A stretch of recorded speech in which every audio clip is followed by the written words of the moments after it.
Unfiltered. I'm not sold. I'm sorry. Unapologetic. I'm not trying to talk about him. Unlike anyone else. But knowing y'all will probably make me. This is the Stephen A. Smith Show.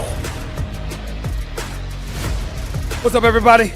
Welcome to the latest edition of the Stephen A. Smith Show, coming at you as I love to do every weekday from 1 to 3 p.m. Eastern Standard Time over the airwaves of SiriusXM Mad Dog Sports Radio. Number to call up as always is 888 Mad Dog 6. That's 888-623-3646. And of course, if you wanted to send in your voicemail messages, go to SiriusXM.com/GetSerious. That's SiriusXM.com/GetSerious. Usually I've got an opening monologue, but instead I've got breaking news.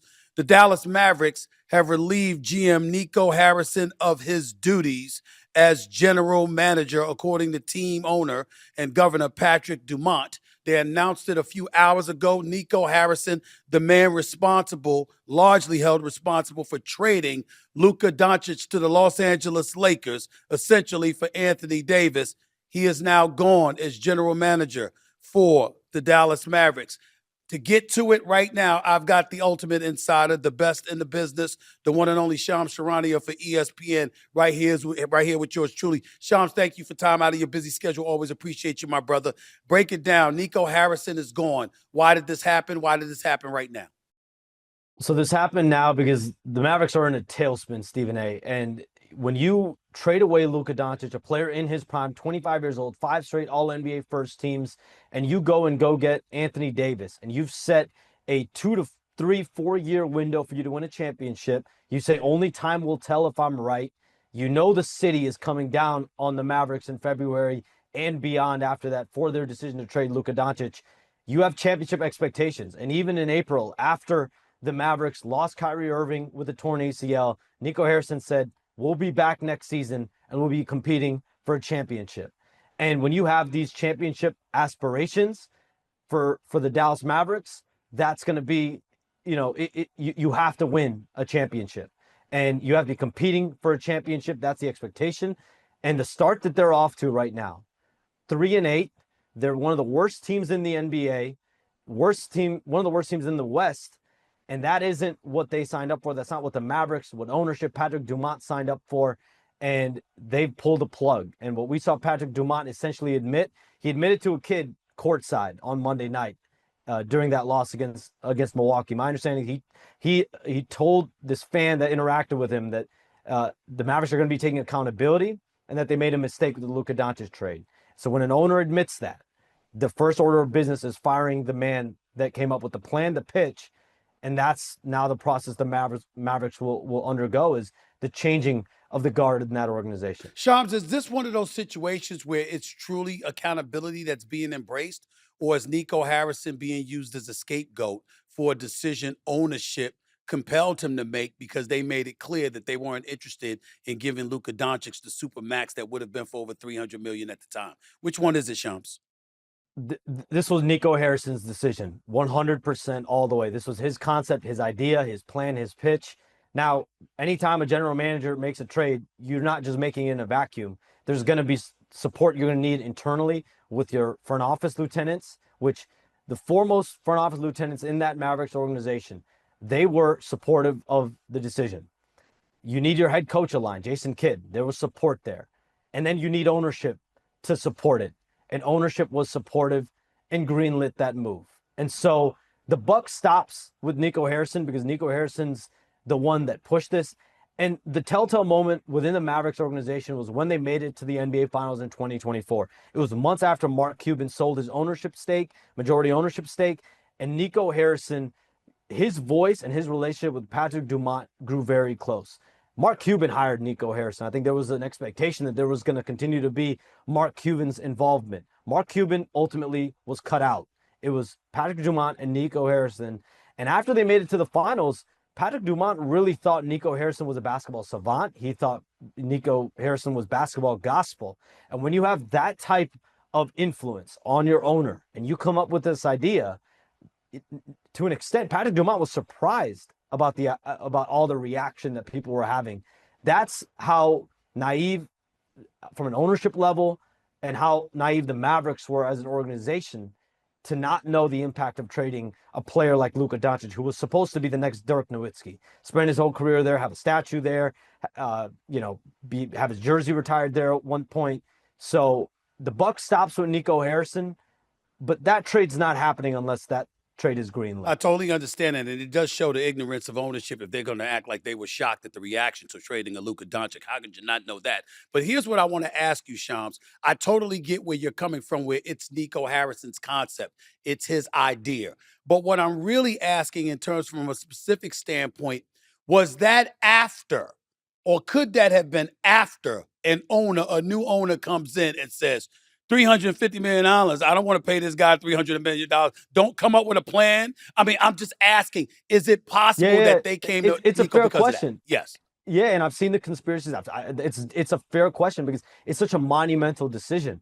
But it's Nico Harrison who is informing of breaking down the supermax, what that looks like, the drawbacks of the Mavericks paying Luka Doncic that much when it comes to team building. It's Nico Harrison who's informing and educating Patrick Dumont and talking Patrick Dumont into why it makes sense for the organization, not the other way around. Mm-hmm. But listen, at the end of the day, when you're ownership and you green light that move, you're just as in it. If you have these strong feelings now, there's other feedback that I've gotten around the league. Like if a GM is coming you with this proposition, you're firing that GM on the spot. That wasn't done. There was support for that. But Nico Harrison has said it publicly. He said it privately. This was his decision, his call. And at the end of the day, it was him informing the owner what that looks like from a numerical number.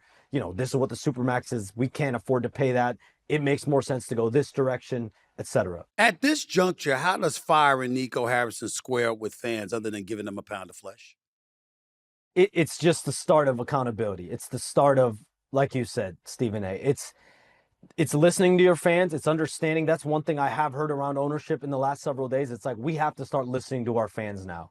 And the fans were rabid after the Luka Doncic trade. They were rabid when Luka Doncic came back to Dallas for the first time. Obviously, even last night, Monday night, they were chanting "Fire Nico" while PJ Washington was shooting clutch free throws. Think about that. You're in the middle of a clutch moment down the end stretch of a game, and the fans are chanting "Fire Nico." And the Mavericks, they decided this is step one, but there's a long list of things now the Mavericks have to do. They have appointed Michael Finley, Matt Riccardi as interim co-general managers, but Stephen A., they're going to go through a full search. Dennis Lindsey, who was actually in Dallas, he worked under Nico Harrison for a couple of years and was part of that group that allowed this team to get to the finals and made the moves necessary for them to get to the finals. He's well liked by people in that organization. He's going to be a candidate for that job. But then the bigger question, Stephen A., is what do you do with this roster? What do you do with this team? They have their first-round pick this year. They don't own their first-round pick again until 2031. What does that mean? That means they have to look into the future now. And so they might have to start making some hard decisions now on this team. Nico Harrison, his firing, I mean, I'm thinking about ticket sales. I'm thinking about sponsorships. I'm thinking about local ratings. How are all of those things affected in Dallas since Luka Doncic got traded, Shams? Would you know anything about that? Fan reaction, you lose a sellout streak at home last week for the first time in I think since 2001 that there wasn't a sellout in Dallas. These are big numbers. These are things that get ownership reaction. And so we saw it start to go. But listen, this is a results business at the end of the day. If this is a team that's 8-3, not 3-8, we're talking about something completely different. We're not talking about Nico Harrison getting fired on November 11th if this team is 8-3. This is a results business. They wanted wins. They wanted production. They wanted a team that was competing for a championship. This team is not doing that. When you make the trade for Luka Doncic, you put everything on the line. Like Nico Harrison put whatever you want to call it, his body on the line, his nuts on the line. Like he put himself out there. And when you do that, you have to live with the results. What about behind the scenes? And I'm thinking about Jason Kidd. I love Jason Kidd. I think he's a fantastic coach. But we all know that there have been power moves that has been attempted to be made in the past when he was at a different location. You know, you're talking about Brooklyn, you're talking about other situations, even in Milwaukee, things we're looking at differently. You got some people in NBA circles now asking about what role, if any, Jason Kidd has played because Nico Harrison is gone. Him and Jason Kidd were hired on the same day a few years ago. What's the status of Jason Kidd now as we speak? Jason Kidd's still the head coach. He's still under contract for multiple more years. He just signed a contract extension. And so Jason Kidd got an extension after getting some Knicks interest in the offseason, and he didn't get an extension with Nico Harrison. It was only Jason Kidd that got the extension. So it buys him some time, of course. When there's change like this, Nico Harrison was brought in together with Jason Kidd by Mark Cuban. Now you have all these years later, Nico Harrison's out, and we don't know who's going to run that team moving forward. Listen, what I've felt in the last how many ever months, 4 or 5 months, is you've seen a splintering. Like, you've seen people separate themselves from the Luka Doncic trade. Nico Harrison's the only one that's put his stamp on it because it was his decision. But there were other members in that organization that also supported that decision too. They weren't running the team though, but they supported that decision. Luka Doncic hasn't acknowledged Jason Kidd since he's been back, since they played against each other in those games, Lakers Mavs games. My understanding, I think there's an understanding there that Jason Kidd also wasn't one of the ones that was thrilled with Luka Doncic's conditioning, different things near his exit. And so now you have a situation where Jason Kidd is still the coach. We'll see who the new GM is, and eventually that new GM will make decisions on everything. I guess what I'm asking, Sean, is because nobody would know better than you. You're the best in the business. I'm asking, is this a situation where we can ultimately witness Jason Kidd actually gaining more power and influence within the organization? Possibly in the interim, but my understanding is they're looking for a lead basketball executive as their new head of basketball. I have not heard any realness to Jason, like a Jason Kidd stepping in as a president, like we've seen in past situations. Whenever a coach might step into that role, I haven't heard that in this. Anthony Davis, I've often said this, and you need to hear me reiterate it to you right in front of our audience as we speak. I said this trade is about Anthony Davis because it's not like they put Luka Doncic on the market and tried to get the best available offer. They only made a call of the Lakers, Rob Pelinka and Nico Harrison, who have a history with one another, and they made this swap. One could argue you could have gotten a lot more than Anthony Davis, Max Christie, and the 2029 first-round pick for the services of Luka Doncic, and you didn't do that. And so for Anthony Davis to have missed 6 straight games, for him to get hurt the very first game he arrived as a Maverick after having a spectacular first half and getting injured in the second half of that game and having last season compromised, I think that ultimately the indictment against Nico Harrison is that you traded a 25-year-old superstar at the time for a dude who is a champion and is a star in this league when healthy, but is almost never available. And that's what ultimately hurt Nico Harrison. To that, you say what? I think a lot of people would agree with you, Stephen. I think a lot of people look around the league, look at the roster that Nico Harrison put together, and on paper it looked good. But you have to account for the fact that when you're trading a 25-year-old Luka Doncic, you're doing it for a guy. I believe AD was 31, 32, is over 30 for sure.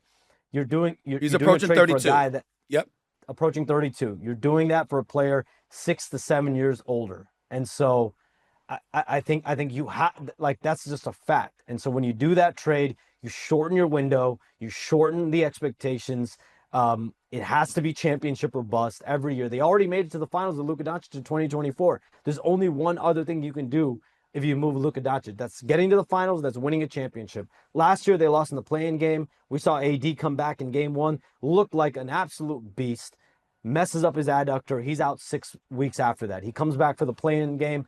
He looked like a shell of himself. Then this offseason, he has surgery for detached retina in the offseason. He's not able to do any activities for a period of 6 to 8 weeks.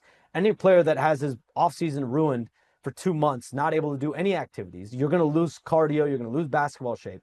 We saw Anthony Davis come in, wasn't his pristine basketball shape. So you're already playing from behind. And the irony of all this is Luka Doncic was traded in February off a calf strain and internal issues with his rehab, with the way his basketball conditioning was.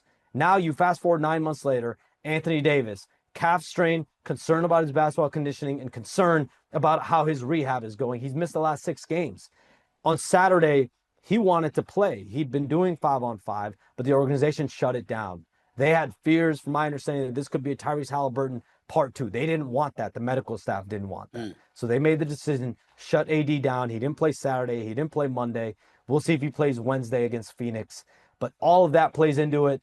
They didn't get the results on the court that they needed, not only from Anthony Davis, but the entire team, ever since making that crazy jarring trade. I shared this with my audience because not only are you the ultimate NBA insider, you're the best in the business, but you know what? It ain't just about the information. You know your basketball, which is why it's tricky because when I bring you on First Take and I bring you on the show here, I'm like this. I don't want to compromise my brother right here because he got his information, got his sources. But you know what the man knows is basketball and stuff like that. But damn, I don't want to be asking him these questions. But I gotta ask you this though, and I don't know if anybody has asked you this, Shams. If Nico had stepped back and said, you know what, I'm not going to call the Lakers. And I'm just going to wait. And I'm going to call around and see what we can get for Luka.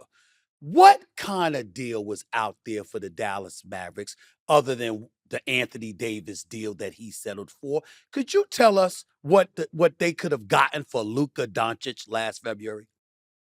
A ton of draft picks. I mean, you think about, if you're trying to make a deal just for draft picks, you can get, Mikal Bridges ended up with 4 or 5 firsts. Desmond Bane just got 4 firsts. If you just want draft picks, you could have traded Luka Doncic for 6, 7, 8 firsts. I mean, if Desmond Bane is going for 4, Mikal Bridges 4, 5, whatever that ended up being, I think 5. Right. Mikal Bridges was 5. Mikal Bridges was 5. Bane was 4. Yes. A few years ago, Rudy Gobert, we know he went for a massive haul. I think it was 4 firsts, a few swaps. If you want picks, you could have gotten that level of picks, if not more. If you wanted another player, that might be a little bit more difficult. You don't know what's out there. You kind of have to see a player become available. Who could that be? I look at this summer. If they held on to Luka Doncic, and if you got wind that Giannis could be available, could there be something there where you swap Luka for Giannis? Is there something that you could have done with Luka? You kind of just have to wait to see, Is there another situation that comes up on the forefront with another player or another star player becomes available? It's kind of a wait and see. But you probably, hindsight 2020, Patrick Dumont literally said it to the fan. We made a mistake, right? And so they feel like they made a mistake trading for, Luka Doncic for Anthony Davis. That's the reality of the situation. Last question to you, because I know you got to go because this story is obviously percolating. Everybody's talking about it. You got other responsibilities. Appreciate you making time for me, my man. I'll ask you this last question. Switching to the Lakers because of Luka Doncic, which right now, to me, legitimate argument, he's number 1 in line for the MVP. He's averaging 37, 9, and 9. I'm keeping my eyes on Wemby because he's just on another level himself. But Luka Doncic right now is playing out of his mind. And I'm looking at the Los Angeles Lakers, a 4th seed at 8-3 in the Western Conference right now, all without LeBron James. And I'm saying the most interesting story percolating right now is LeBron James in the NBA. Because when he comes back, it's clearly Luka's show. How is LeBron James going to adjust, not just with playing with Luka on this level, but also not affecting Austin Reeves, who's been balling as well? The Lakers and LeBron James, to me, might be the most compelling story in the NBA. And I think this firing of Nico Harrison, which ultimately brings even more attention to Luka, brings more attention to the storyline I just brought up. To that, you say what?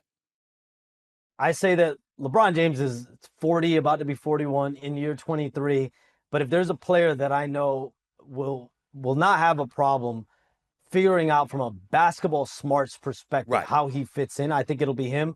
I think the bigger question is, what is he going to look like? Like, what kind of LeBron James are we going to see back on the floor? He hasn't played in such a long time. He dealt with a knee injury. Now he's dealing with this sciatica, which is an injury that happens as you get older. And so I'm curious to see how he looks, what kind of LeBron James we're going to get when he's on the floor. But from a basketball smarts perspective, this is the first time we're seeing LeBron James in a position where he's on the floor and he's not the only number 1 alpha. This is Luka Doncic's team. The moment they went and traded for Luka Doncic, the Lakers did in February, this became his team. Now, whether they wanted to just admit it publicly, he's the face of this franchise. With or without LeBron James on the roster, he's going to remain the face of the franchise. Everything they do is him, his stamp of approval. It's no longer with the LeBron James input and all of that. But listen, LeBron is a legend. He's a guy, we don't know how much longer he's going to play. if there's a player that's going to figure this out though and figure out his role, I think it's going to be him. He's a legend. He's a legend. He's one of the greatest Mount Rushmore basketball. We will never take that away from him. I'm just interested, and I'm not even thinking about Luka because Luka's gonna have the ball in his hands. So I'm not worried about Luka. I'm thinking about LeBron with an Austin Reeves and others because of the way they've been playing with Reeves. Exactly. And what Reeves is doing, he's looking like an all-star, an all-NBA player right now. Luka Doncic, already we know what he's capable of. He's an MVP candidate. Like, I think LeBron's sitting back probably saying that if there were any questions about this team, you're getting a lot of answers. This team is clearly a contender. This is clearly a team that's competing at a really high level. And then you insert a guy that was a top 15 player a year ago. I think the sky's the limit for this team. But yeah, I mean, you have to let AR be who AR is, and you have to let Luka play like how Luka is. I'm thinking if LeBron I think he'll do that. I'm thinking if LeBron doesn't have a negative effect on Austin Reeves, and I'm not saying he will, because I don't think he will, because he is a basketball savant. So I'm thinking about him. I'm thinking about Luka. If LeBron James comes back and he figures out, which we know he's fully capable of doing, to be just as effective, albeit in a different kind of manner, being that wide receiver per se, playing in the post a little bit more per se. If LeBron figures that out, Lakers can go to the finals. Lakers go to the finals, man. They got a chance. Last comment from you. This whole trade and like what we're gonna see from the fallout of it, and you know, if Luka Doncic isn't playing at this level that we're seeing right now, if the Lakers aren't winning at this level, if the situations are reversed, Nico Harrison is still employed. This is the biggest "what have you done for me?" the biggest results-based business move that we've seen. Nico put it all out on the line for this trade, and I just can't. I can't fathom how ironic it is that February 9 months ago, Luka Doncic was traded with a calf strain, and now Nico Harrison is fired while Anthony Davis is out with a calf strain. And that's it. And Anthony Davis, like you said, is 6 years older, and that's ultimately what doomed your faith. It ain't even about Anthony Davis's game, because we know when he's healthy, he's good for 28 and 12 a night. It's really about the fact that he's unavailable, and that's what you traded a superstar 6 years his junior for. That's really what it comes down to. Shams Charania, you are the best. I have one more final word. Please, go ahead. Basketball gods. Please, go ahead. The basketball gods, whatever was with the Luka Doncic trade, the basketball gods were not on the Mavericks side at all. At all. At all. The one and only Shams Charania, the best in the business, the ultimate NBA insider, right here on the Stephen A. Smith Show, Sirius XM Mad Dog Sports Radio. Shams, appreciate you, my man. Go do your thing, man. We'll talk later. Take care. Thanks, Stephen A. All appreciate you. He's the best in the business. Make no mistake about it. Proud to have him as a teammate at ESPN. There's nobody better in the world when it comes to basketball insider information than Shams Charania. Take it from me. 888 Mad Dog 6 is the number to call up. This 888-623-3646. You're listening live to the Stephen A. Smith Show, Sirius XM Mad Dog Sports Radio. Lots to get into about some NFL action, particularly with the Eagles beating the Green Bay Packers last night, 10-7. What does that mean for the whole NFC and the NFL picture, the championship picture? We got a lot to get into about that. You just heard me talking to Shams Charania about the Dallas Mavericks firing GM Nico Harrison because the trade for Luka Doncic to LA for Anthony Davis clearly has not worked out for the Dallas Mavericks, who are 3-8 on the year and is ranked 14th out of 15 different teams in the Western Conference of the NBA. And obviously, by the way, with the way Luka Doncic is playing, looking like a potential MVP candidate right now. I think it's a two-horse race between him and Victor Wembanyama, and San Antonio's 8-2 and the number 2 seed in the Western Conference. It's getting very, very interesting because ultimately, with the way the Lakers are looking without LeBron James, imagine how they could look once LeBron James returns, which means all eyes are going to be on LeBron James when he gets back. There's a whole bunch of stuff to get into, and I'm here for it. 888 Mad Dog 6, that's 888-623-3646. More of the Stephen A. Smith Show. Sirius XM, Mad Dog Sports Radio. Back with you in a minute.